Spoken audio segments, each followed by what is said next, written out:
Hi, friends. Welcome to the Substack. My name is Dean. That is Zev. We're talking about 22-minute podcasts here on the FiveStack. We should keep the FiveStack to 22 minutes. Busy Not people, busy possible. world, dude. Busy people, Not busy possible. world. I Not know. with you. There's too much good stuff coming out of your head and your mouth for us Am to I too possibly. verbose? Is that the thing? No. There's no such thing. You're just too brilliant and too funny and too smart to possibly try containing just 22 minutes. So, I'm It's a nice way thrilled of that we saying could. I yammer, is what you're saying. You filled airtime. When I first started in radio, the most important thing that you had to learn was how to fill dead air. Boy, do you fill dead air well. So, Yeah, I think it's a problem, actually. I remember when I was a kid, I'm like, I can't have silence. Silence was like no good. I just do you was do one that of in those real things. life? I do that Yeah, in yeah, real yeah. life. Yeah, I don't like silence. Silence makes me uncomfortable, so I just fill the void with my voice and the odd bubbly in a cocktail glass. Right I there. do that There all you the go. time. It can be really annoying for some people who just have had enough of you talking. I know but you know what it is for me? It's like you grow up in radio. Dead air is like these two terrible words that you hear all the time. Never have dead air. Don't leave any air. It was like, and I'm like, what about an effective pause? When I grew up in radio, and they're like, no, effective pauses are stupid. And I'm like, all Yeah. right, whatever. So I need to get comfortable with effective pauses and dead air like this. Like that, like It's I'm so just uncomfortable, uncomfortable. though. I It's start just right, like uncomfortable. you just Yeah. stop talking. One of us has to jump in. No, stop talking. Okay. Yeah, it's uncomfortable. Like I Yeah. can't even go 2 seconds. Right, it's just who That's I why we're am. doing this job. That's why we're both radio kids. Hi, Andrea. Hi, everybody, for joining. Great to see hundreds of people here already. We've don't make it weird, constitutional patriot. Don't worry, we'll try not to. Busy day today. Constitution's under attack. Speaking of constitutional weirdness, we've got Substack reporters getting deported now. We've got a full alarm, 12 alarm blaze when it comes to Trump's health. We'll talk about that. G7 wrapped up. We'll talk about that. And you have a few other things, Zev. Where do you want to start There today, are a my few friend? other things. And I just realized I accidentally knocked out a story that needs to be there. But we'll Well, you introduce it. shouldn't. We'll put it back in there as we get to it, as we get through this. But I do want to start with this really interesting thing that's come out of Hungary. There are very few allies that Vladimir Putin really counts on more than Viktor Orban. And the breaking news out of Hungary is that there's a new poll out today that shows that he is about to lose in the next election, or potentially lose in the next election, to opposition leader Peter Magyar. The latest polling has 51% to 36% in favor of Magyar. The former Orban loyalist turned fierce critic has captured younger voters fed up with authoritarianism and Russian ties and threatening to eliminate Putin's loudest voice inside the EU institutions. And of course, this will be a big blow to Donald Trump, too. If this happens, he supports Donald Trump endlessly and also hosts that CPAC conference once a year. So this is a big deal. I mean, Orban is out of the Kremlin orbit. That's a devastating loss for the Kremlins. That hasn't happened yet, but we're looking like we're heading there.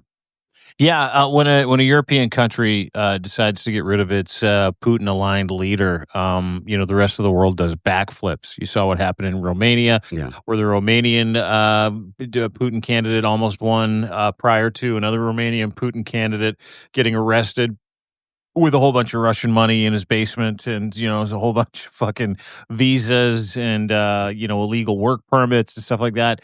And Hungary's a bit of a different case because Hungary is really one of Europe's first modern day Christian nationalist nations run by, a Christian nationalist strongman who really sort of gave Donald Trump that sort of populist playbook. And the idea that, you can take over universities, you can get rid of Harvard, you can get rid of Oxford, something that Viktor Orban did a wonderful job of. And he's very, very good friends, just a little Canada tie, with Stephen Harper, the former prime minister of this country, who is a member of this organization called the International Democratic Union, which is international, not democratic. However, it is a union. It's just a whole bunch of neocon assholes that get together in this globalist movement who, it's just fucking crazy that everybody loves these guys and hates globalists in the WWF when they're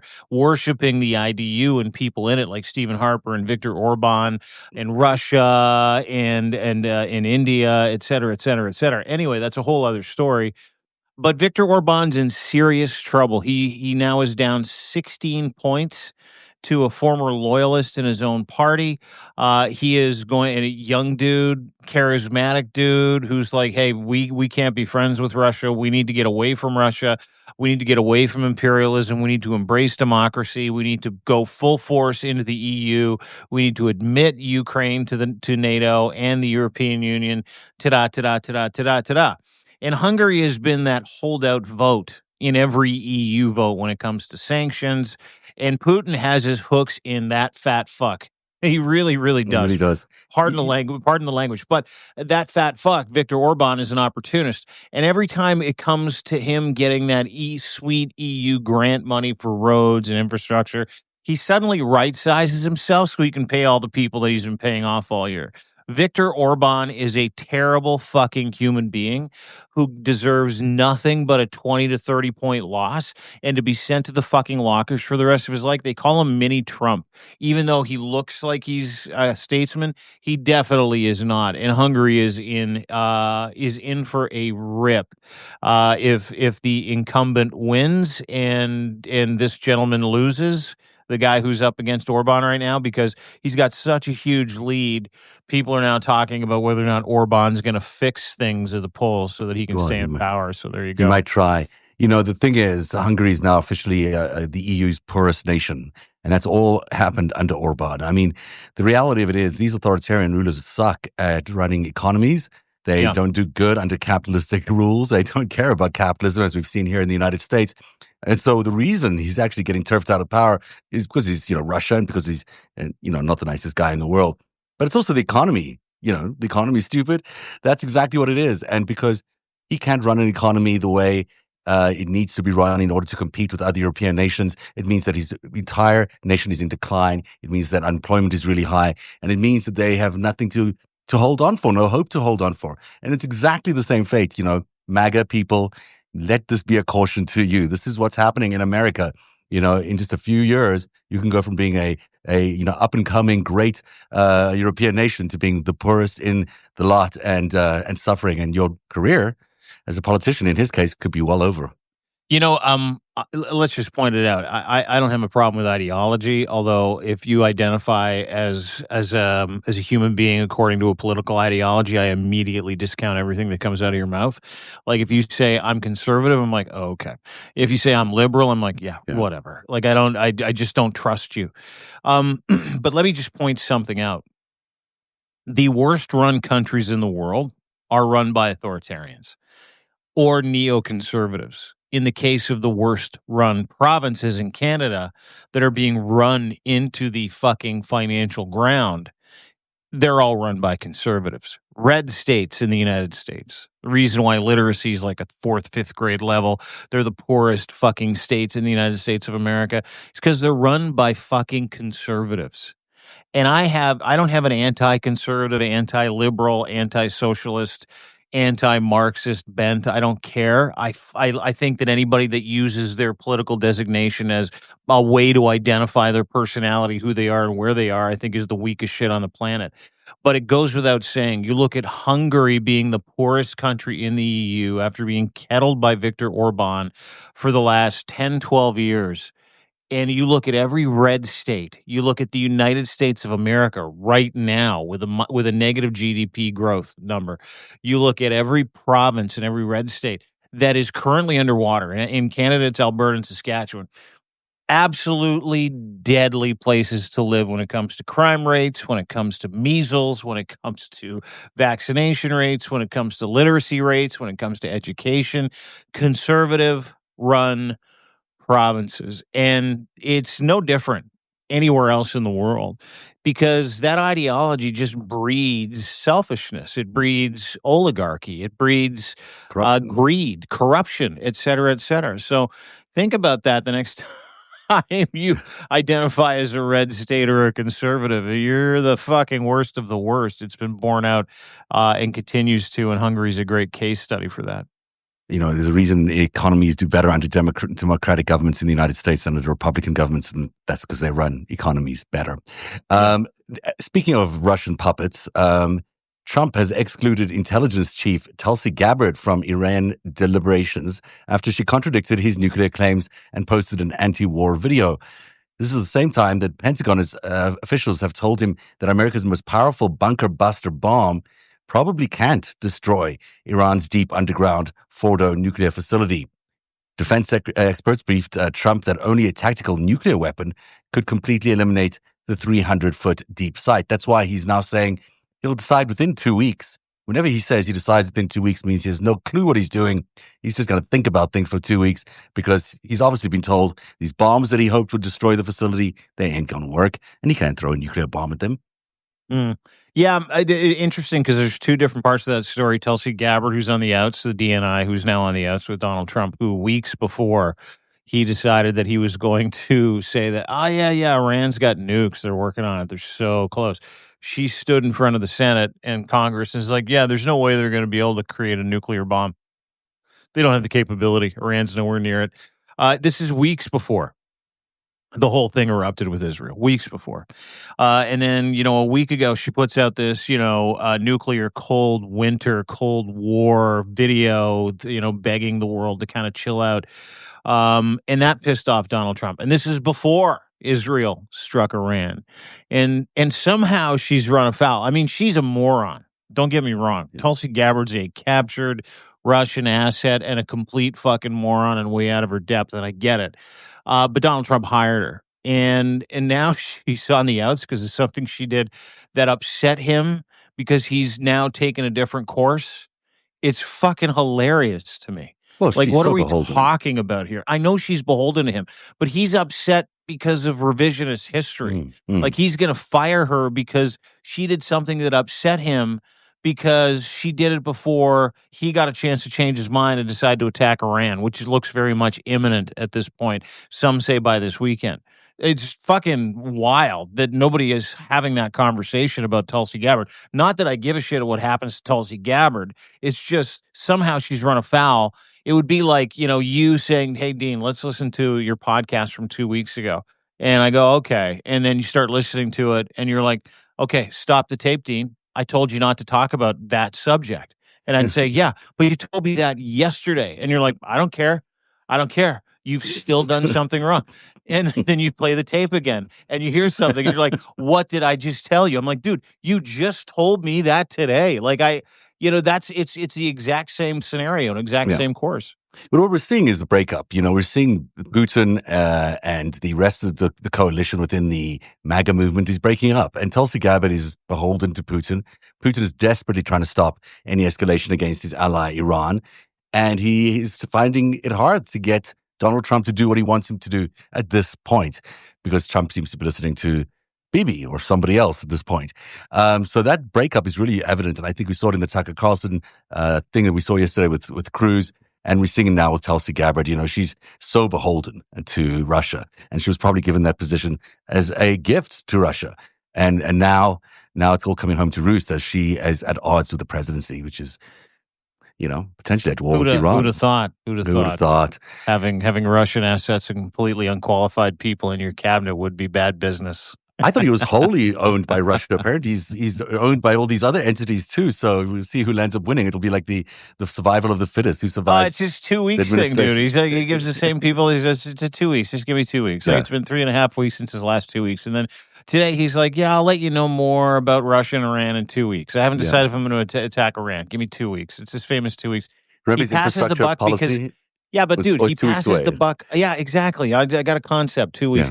Yeah. He passes the buck until he knows where he can take his hook that's coming out of his asshole and what wagon he can attach it to. Yeah, like that. That's he just waits the last second. Goes, they look like a winner. Bang.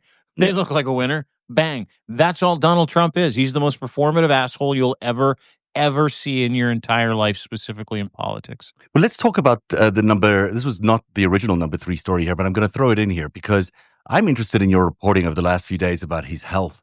Dean Blundell has been doing the most incredible reporting about the guy's got some weird wound on the back of his neck. His hands are swollen.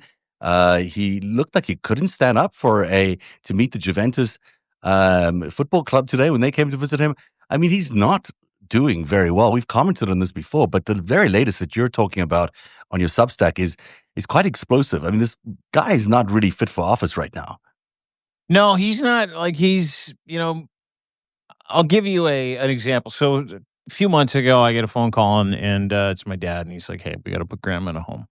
She's 92, lovely lady, but she's fell and hurt her hip, and she's fallen a couple times. She needs extra help, and so we got to put her in a home. I'm like, all right. So I flew out, and what I saw was like one of those things where it's like, wow, the change is like astronomical. If you watch a video from Donald Trump's first term as president, 4 years before, being installed again, Mm-hmm. the decline is incredible. His speech pattern, how low energy he is. Prior to the G7, we got wind, which made kind of viral news that they would figure out a way to not stay at the G7 for the entire term, which was 3 days, 72 hours, right? Some leaders were there for 4 days for pre-meetings. He wasn't even there for fucking 18 hours. Wow. Like he flew in, flew out, et cetera, et cetera. Disheveled, slurring. We've seen the videos. We've heard the accounts coming out of the G7. The hiding behind the Oval Office desk for leaders, world leader pressers that he's been doing, hasn't left the White House, hasn't gone on many, if any, trips at all, unless the fucking Pope died, which, hey, you got to go to that. And was only in Canada for, like I said, 18, 20 hours, if that. Yeah. So he started, months ago, people started to kind of wonder exactly what was going on with him. And White House aides, and it's not so quiet anymore, are literally trying to hide his decline from people in real time. So, there's a picture taken at the G7 that had a picture of his hand that was so bruised and discolored, so much worse than it's ever been. And a bruise usually goes away in a couple weeks. This has been a solid month that this bruise What is has that? languished Why is and that gotten worse. happening? No, we don't know. We don't know, but it's discolored. The skin looks disgusting. It looks like he's got flesh eating disease on the back of his hand. And then you fast forward to the flag raising incident yesterday, where he came back to the White House early, and he's like, "I came back to erect 2 flagpoles. I'm going to put up. It's called a lifting. I don't want to say the word erection." He said that. You can read all about it on my Substack. Dean Blundell. He's such a loser. .substack.com. Yeah. And what followed was this impromptu press conference where he was so out of it. He was so inappropriate. He was slurring, again, disheveled. He didn't know what he was talking about. He turned around at one point at the flag construction guys, and he's like, "Any of you guys legal immigrants? Because if you're illegal, you're in deep shit." Like just the most absurd. Right. Then he turned around and he started talking about Biden and then Iran. And then he's like, "I'm not telling you when we're going to strike Iran, but look at that flagpole. It's tapered. It might snap in the wind." Like just the most bizarre shit you've ever seen in your life coming out of Donald Trump. And I mean, this is saying something. Like, what I saw yesterday, and there's more, but what I saw yesterday, just in terms of his behavior, was unhinged at best. And then a picture started to kind of make its way around, and I saw a picture of him talking to Marjorie Taylor Greene's boyfriend, who's absolutely fucking hilarious, by the way. And if you zoom in on the back of his neck, there is some kind of white patch, square white patch that kind of covers the back middle part of his neck, kind of goes up to his hairline. He's got a hat on, and they've strategically placed the hair around this patch. It looks like a post-op patch. Looks like he's wearing a wire. It's just like an EKG patch on the back of his neck. It's the weirdest thing in the world. And then you combine that with his catheter picture. You combine with what we know, which is like severe incontinence, which is why he can't leave the White House. And those questions about his physical and mental health for sure, because of what we saw, but now physical health, are in overdrive today, and people are starting to ask some very uncomfortable questions, and you're going to start seeing a whole bunch more people ask some very uncomfortable questions at very inopportune times, because the wide belief is that Donald Trump is very, very sick. I wonder what that means in terms of the cabinet. I mean, especially some cabinet members are sort of turning away from him, whether they'll start considering the 25th Amendment as he's really not very competent right now. And if he's already isolated and alienated so many of his cabinet members, maybe there might be a move to replace him, which would, is quite conceivable considering this lot. I mean, they're not exactly loyal to anybody. No, and you know what? I haven't dug into that part of the conversation. Whether or not the vultures are starting to kind of circle the wagon, but it's interesting because some of the conversations that I have had with people, in Trump's orbit is that, they can't wait. Like Mm, they cannot wait for this guy to have an episode. They can't, yeah, like one guy said, "Hey, listen, dude, we're literally one stroke away." In the way that the rate that this guy's going, no sleep, yeah. can't speak to his drug use. I know a lot of people have. I can't. His inability, his diet, how unhealthy he is, how Just the hard pressures he of the goes. job. I mean, it's a tough job for Yeah. anyone, never mind an 80-year-old, that's got all these issues going on. Yeah. I mean, Yeah. It's this quiet, like saying in the White House, apparently. It's like, we're one stroke away. I'm yeah. like, okay, Well, well, you that might not be leads far. Yeah. that's Vance territory, which I'm not sure is less terrifying or more terrifying. I mean, that guy's obviously not equipped to be the president of the United States. So, No. um, you know, I don't know what's more terrifying. I guess Trump isn't either. The number two story is a story about a Substack journalist that was deported by immigration officials. Australian writer Alistair Kitchen became the first journalist explicitly deported from America for his published work on Substack. This is after CBP agents detained him at LAX for documenting Columbia University's protests on his Substack. His 12-hour ordeal reveals sophisticated surveillance systems, screening, and lots of questioning, interrogation under terrible conditions, asking him what his beliefs were around Palestine and Israel. This is, it is a student as well, so I can understand why this would fit into their policy. Although it's not understandable why someone who's documenting the truth is not allowed into the country. But this is also a journalist working as an independent journalist on a Substack. We are beginning to see this attack on the media really take shape in a way that we were anticipating it would, but it's really happening. First, we had the 60 Minutes lawsuits, and then the resignation of the president of CBS News, and then the executive producer of 60 Minutes because of these new restrictions about what they could report and how they could report at 60 Minutes. Then we see the Terry Moran thing where he got fired for calling Stephen Miller a world class hater, which anyone would say he is. And now you've got this situation where you've got a guy who's studying and working here and is now deported back to Australia after an ordeal which involved being in a cell with other detainees. They could not talk to each other. They did not have any way of communicating with the outside world except for a single phone call to the consulate. The only thing they had for warmth in this cold room was just a blanket.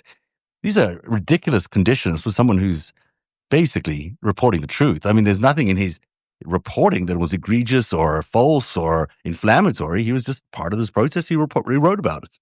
Yeah, you've got a great article about it too at narrative.org. America just deported its first Substack journalist for telling the truth. Alistair Kitchen's ordeal caps a systematic assault on press freedom that's reshaping American journalism. He brought up Terry Moran, of course, 60 Minutes, George Stephanopoulos, that lawsuit that they capitulated for. It's interesting because in the story, you really sort of put together this gentleman's ordeal, but you also provide some background into, this, how systematic, as you point out, the silencing of certain voices that are critical of the Trump administration are. Terry Moran, in his case, several weeks ago, does an interview with Trump where Trump legitimately just embarrasses himself because he's talking to someone who's smarter than him. Right. Fast forward 4 weeks, he puts out an innocuous tweet about Stephen Miller just being a hater, which he is, like a hater. That's all he said. The guy's just a world-class hater. Yeah.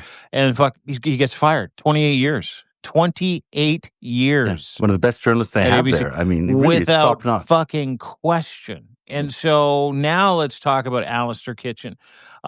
He was deported, from what I understand, for a couple of reasons. One, and this makes me laugh, is they had actually flagged him prior to him showing up.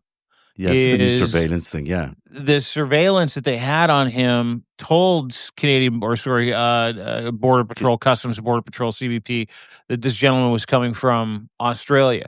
And he was flagged because he had written some anti-Trump pieces when he was reporting on the Columbia University protests between Gaza and Iran. If you remember correctly, Donald Trump is now all over Columbia University. So the interesting part is that, and this is in your story too, and I laughed when I read this, is that when they basically said, hey, listen, we got to let you go, but there is, of course, this drug charge we could get you on.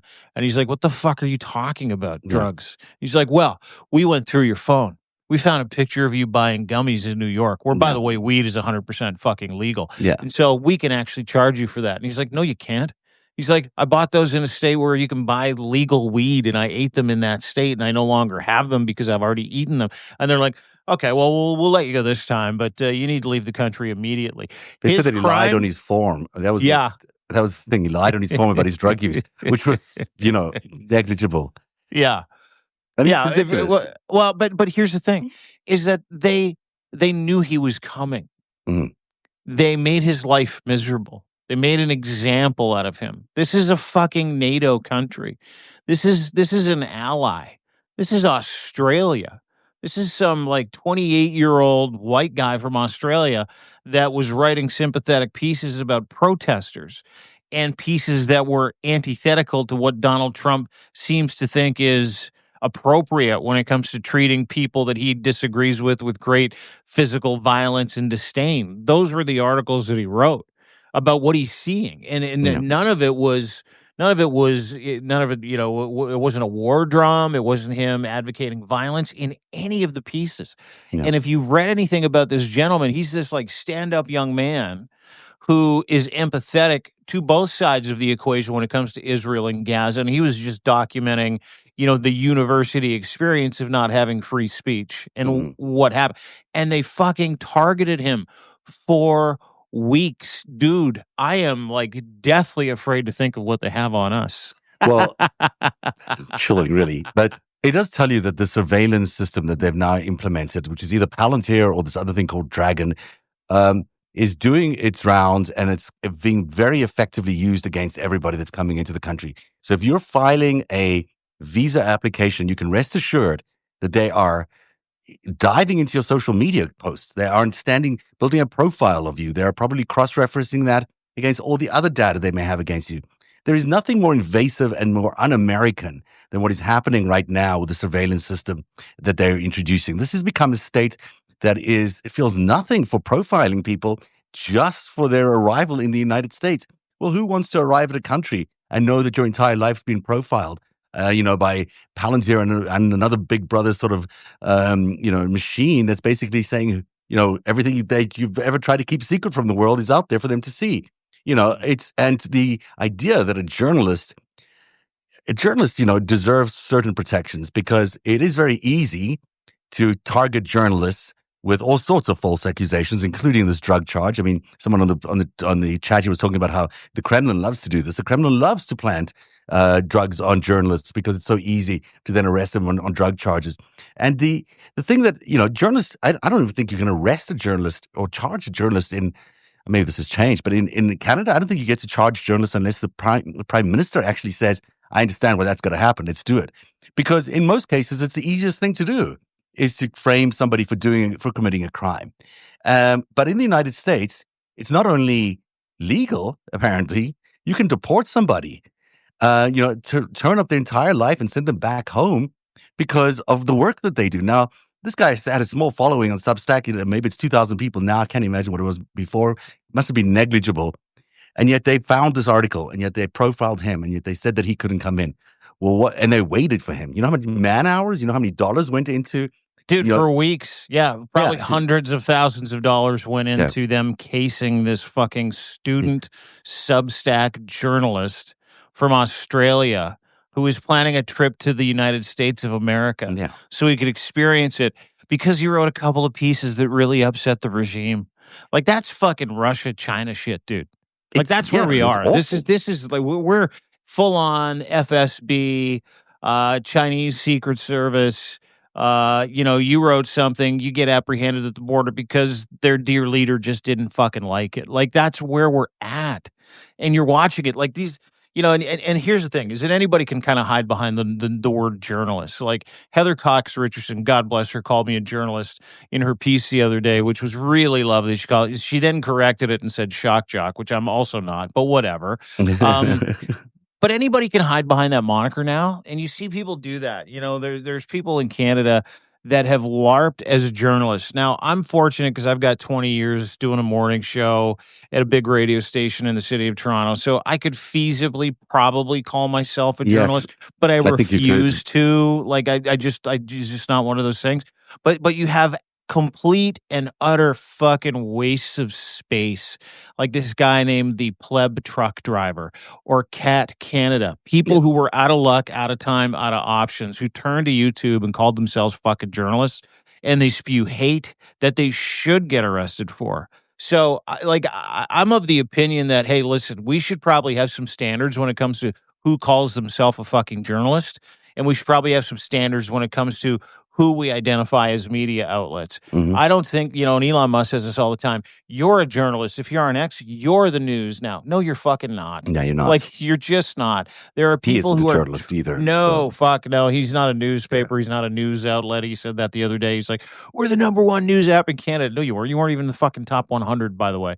But, you got to temper all of that shit with, the idea that you can still write something, like, you can still put something out. Like, a guy with 2,000 followers on Mhm. Substack is not a journalist. I'm sorry, he's not. But you should be allowed to put something out. Call yourself whatever the fuck you want and not get deported for it because someone in a government that you went to visit didn't like it. Like, that's just fucking fascism. That is hardcore socialist, fascist, autocracy stuff. And Obama said it the other day, and I'm sure we're going to get to it. He's like, we're on the fucking verge of an autocracy. Well, look at these stories. Of course we are. Mhm. Of course we are. Yeah, look, I will disagree with you. I think people who call themselves journalists and do proper journalism and there are a lot of independent journalists out there, especially on Substack, that need protection. And a lot of the greatest work right now is coming out of Substack. You're not seeing the New York Times or the Washington Post break all the big stories. It's people on Substack that are doing it.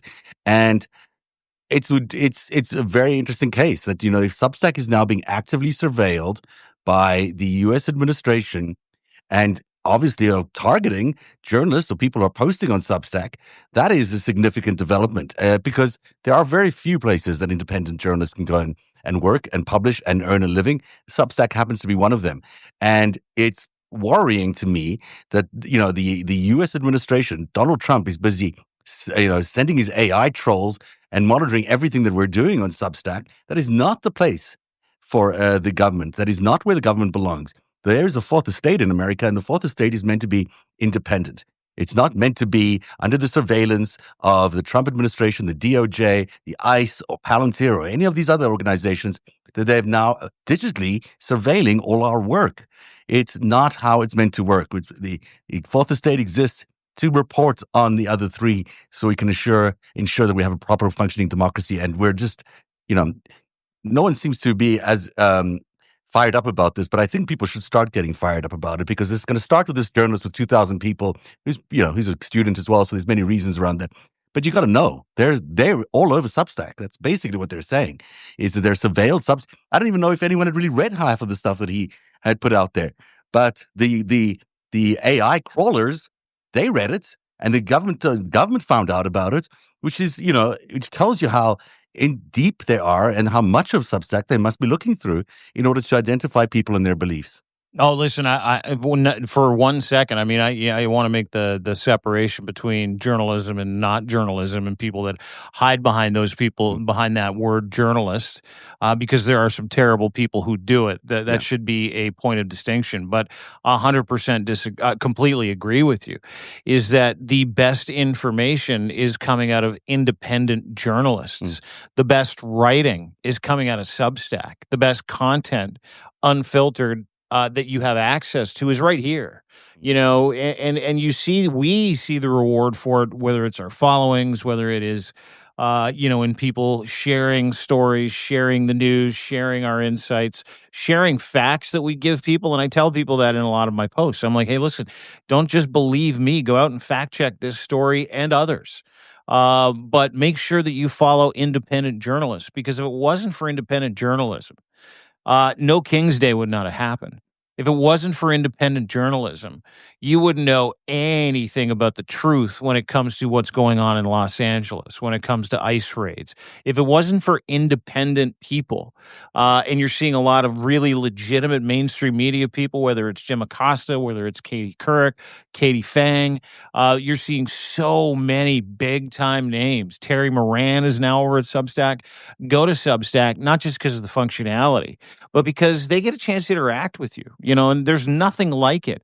And so now you've got the state deeply embedded into this app that is really the only outlet for so many people who Donald Trump has pushed off of mainstream media, like Jim Acosta, like Terry Moran, now being surveilled and attacked in the only home where they can go and monetize their careers and make a living. It's truly fucking remarkable that we live in the time we live in. Really sick. I mean, I don't know what the thing to do is, but people should, I don't know if it's Substack that should challenge the government and why they're doing this, or whether there are other journalism organizations that should say hands off. Mark Andreessen owns Substack, so I don't know that that's going to happen anytime. Yeah. Yes. Yeah, I know. Thank you for pointing that out. You're welcome. Yeah. I appreciate that. Hi, Mark. Hey, how you doing? He blocked me on Twitter. I've never even interacted with the guy, but he did block me on Twitter. So I don't think he's a fan I'm just happy that I'm still here and he hasn't turned the lights out, to be honest with you. Well, if it's on one thing, it's the other. It could happen one day, right? Let's move to the number one story, which you talked about. Oh, yes, this is the number one story because we skipped the number two story.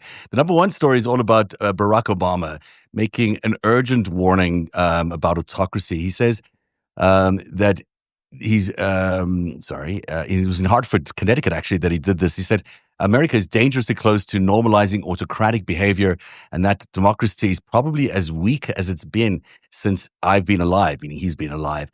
That is a dramatic comment from the man who, was one of the shining lights of any American presidencies. He said that what's happening is that we now have a situation which we're all going to be tested in some way. And we're going to have them decide what our commitments, and we're going to have to decide what our commitments are. It'll be uncomfortable for a time, but that's how you know it's a commitment, because you do it when it's hard, not just when it's easy, not just when it's trendy, not just when it's cool. The former president of the United States is saying that America is close to becoming an autocracy. I read that today, and then I read an article on The Guardian that talked about Trump's march towards authoritarianism at light speed. Mm-hmm. And traditionally, presidents don't say much about what other presidents do, but you have Barack Obama not just ringing a bell, you've got him standing there waving his hands furiously, telling everybody it's D-Day. Like the autocracy doomsday clock is hitting midnight right now. Like it's bing, bing, bing, bing, bing, bing, bing. And if you didn't know that already by the visuals coming out of Los Angeles, coming out of migrant neighborhoods, coming out of fields and meat packing plants, watching Americans literally have their dignity, human rights, habeas corpus rights stripped from them, watching, Afghan interpreters that worked with the U.S. military get pulled out of their houses and sent back to Afghanistan. If you didn't think that this was happening just from those pictures, visuals, announcements, emergency orders, like the one that happened today where Donald Trump and the Trump regime said they were going to shut down the LGBTQSI suicide hotline in the United States. They're going to shut that down on the 17th of July. You wouldn't need these warnings from guys like Barack Obama. You wouldn't need, articles like the one I read at The Guardian talking about how the United States is literally in the throes of turning it over to an authoritarian, for a police state, surveillance state, authoritarian state, an autocracy. That's what we're talking about here, a dictatorship. Smarter people than me have been waving their hands about this for a very, very long time. And we're fortunate that we get to document it, but it doesn't make it any less sad. Doesn't make what's happening to America any less depressing for Canadians, and I'm Canadian. Doesn't make it any less terrifying knowing that that man who I watched blither away through a flag raising ceremony yesterday, not being able to put a sentence together, has the nuclear codes. Doesn't make the world feel very comfortable at the moment. But Barack Obama's, assessment was right, is that you're going to have to look inward. At this point, every American is going to have to decide what's important to them. Is standing up for the values that you know to be true and sustainable, whether they be progressive or not. Is that important to you? Is your neighbor important to you? Or is your pocketbook important to you? Or is looking macho important to you? Is lying important to you? Is telling the truth important to you? Is siding with evil important to you? Or siding with values and virtues important to you? Like, those are legitimately the decisions you're going to have to start making, and they're going to come with a cost in the United States of America. We dodged a bullet up here in Canada, not electing Pierre Poilievre, the other populist asshole that almost ran the table. So we've got a guy with values and virtues that is helping Canadians make better decisions, that is showing us the way to be a better human being. And we watched that at the end of the G7. You watched Donald Trump go up there, make a fool of himself, leave. Then you watched values and virtues just continue to win the day. And I feel sorry for America, but Barack Obama didn't need to say any of that, to me. I saw it, and I hope you took him seriously. If you've been ignoring the visuals, I hope you've taken the words of that man very seriously today. And I hope you take articles like the one I read in The Guardian and the one we've got coming out at deanblundell.substack.com later on today very seriously, because I do not disagree, and I don't think any person in their right mind with the ability to put two and two together would disagree that America is in very, very deep trouble right now.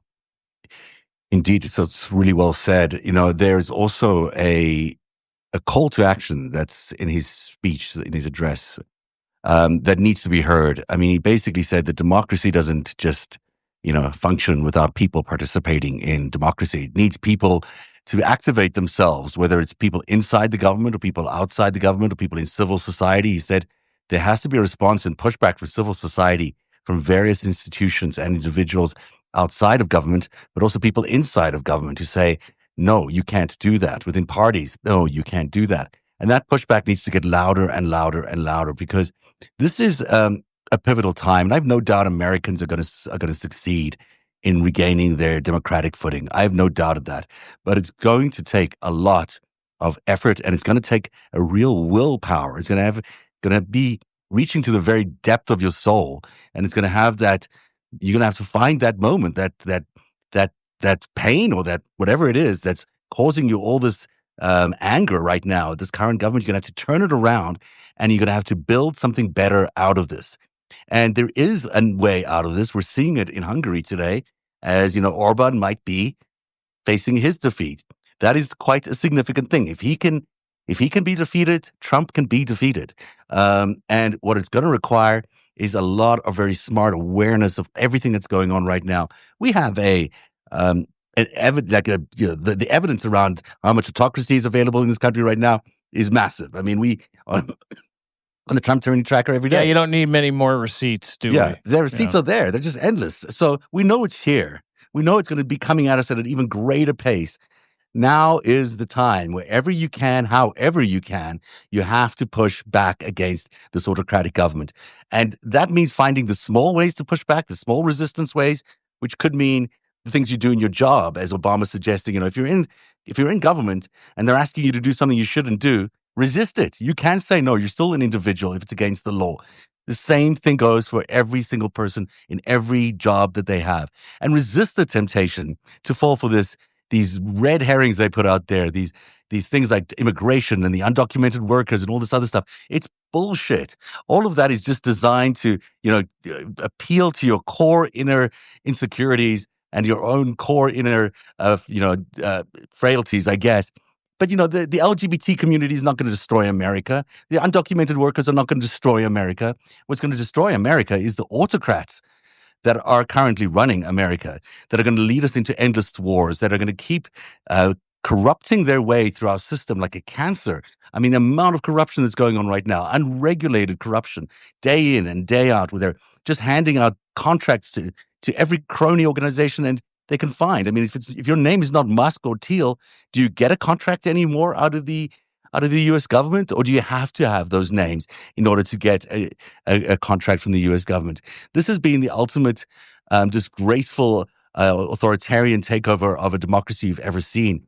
But we need to push back, and we need to push back really hard right now because it's coming, and every day we let it continue, the deeper it is and the harder it is for us to get out of that hole, because they will keep pounding at us through these these censorship rules, or what they did with Alistair Kitchen over there. They'll keep coming at us with even more and more attempts to take away our rights, shooting at protesters and journalists at the protests the other day. I mean, we've come to a point where, if we want the truth to survive in America, we have to take action to protect it. Yeah, well said. And then there's that media angle, right? It's, they're coming for everybody. It doesn't matter if you're a migrant. It doesn't matter if you're a Substack writer. It doesn't matter if you're Terry Moran, who's basically reporter emeritus. I mean, guy had a job for life if he wanted one, and he got fired because Trump's like, I don't like that guy. He said something nasty about me and my people. This is how democracy dies. You've heard it a million times. So hang in there, friends. If there's one piece of advice I have for you, it's hang in there and look inward. What can you do in those little microaggressions that you can control? What do you control and what do you not control? You don't control what comes out of Donald Trump's mouth. You control what you do with your hands, your body, your mind. So stay strong, America. And Canada, same with you. God bless you, Canadians. You picked a good one. We didn't have to go through this too. So there you go. Hopefully.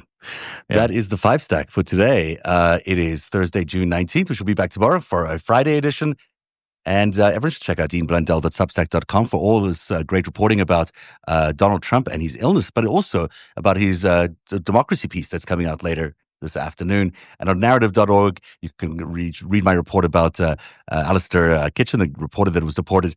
Plus, all my surveillance stuff is on there about how these companies are busy building a surveillance state. It's going to be very hard for us to get. Yeah, apparently it's working already. Apparently it's there. Well, I'm worried about elections going forward. I mean, that seems to be the biggest threat right now. We'll see you all tomorrow. Have a great afternoon, everybody. Thanks, guys. Bye. Bye.